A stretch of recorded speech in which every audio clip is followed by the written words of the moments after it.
Hello, wonder chef ઈલામાં આપનું સ્વાગત છે. આપણે ગુજરાતી સ્વાદના તો શોખીન, પણ જ્યારે ઉપવાસની વાત આવે ને ત્યારે સ્વાદની પરેશ તો રાખવામાં આવે છે. તો ફિકર નોટ, આજે હું એવી રેસીપી લઈને આવી છું કે જેમાં સ્વાદનો કોમ્પ્રોમાઇઝ નહીં કરવો પડે. તો આપણે સ્ટાર્ટ કરીએ રેસીપી ફરાળી સાબુદાણાના વડા.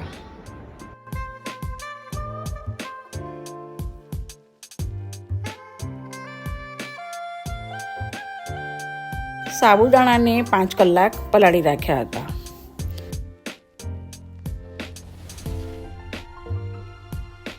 બોઇલ કરેલા બટાકાનો માવો, ક્રશ કરેલા લીલા મરચાં, સિંગદાણા રોસ્ટ કરીને મિક્સીમાં ક્રશ કરી લીધા છે.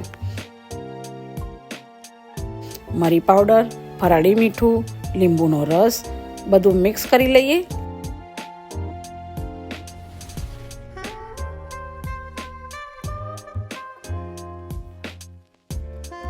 હવે આપણો ફરાળી સાબુદાણાનો વડાનો લોટ તૈયાર થઈ ગયો છે. થોડો થોડો માવો લઈને હું હાથથી વડાને શેપ આપીશ. મારા દીકરો છે ને એને કટલેસ વડા ગમે છે, તો હું એ રીતે બનાવું છું અને ગોળાકાર પણ બનાવું છું. તમને જે સ્ટાઇલમાં ગમે તે રીતે બનાવી શકો છો.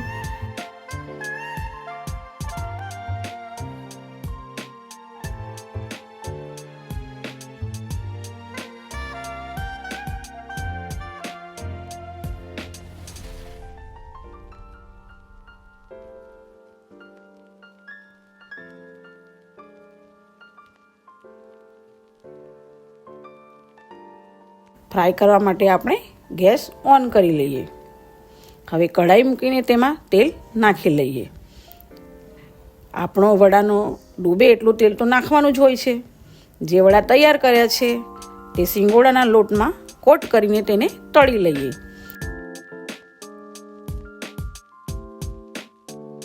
ઉપવાસમાં કઈ ફરાળી વ્યંજન ખાવા ઈચ્છો છો મને કમેન્ટ્સમાં જણાવજો.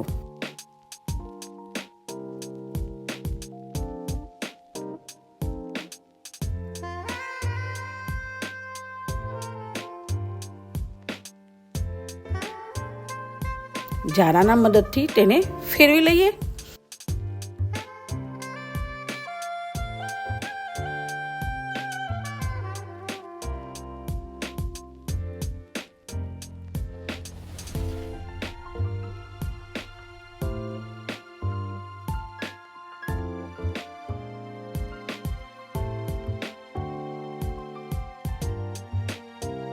હવે આપણા વડા ક્રિસ્પી બ્રાઉન થઈ ગયા છે. તો હવે આપણે ડીશમાં કાઢી લઈએ.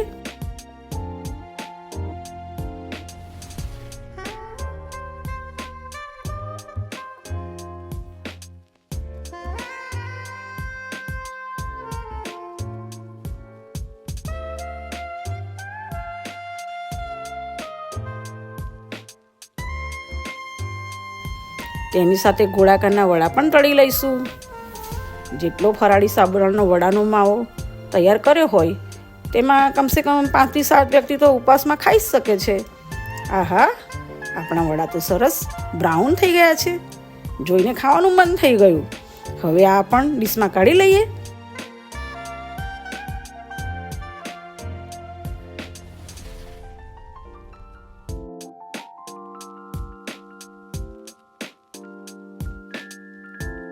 તો ફરાળી સાબુદાણાના વડા તૈયાર થઈ ગયા છે. ફરાળી ચટણી સાથે ઉપવાસમાં મસ્ત ખાવાનો આનંદ લો. ફરાળી ચટણીની રેસીપીની લિંક નીચે આપેલી છે, તેને જોઈને ઘરે ટ્રાય જરૂર કરજો.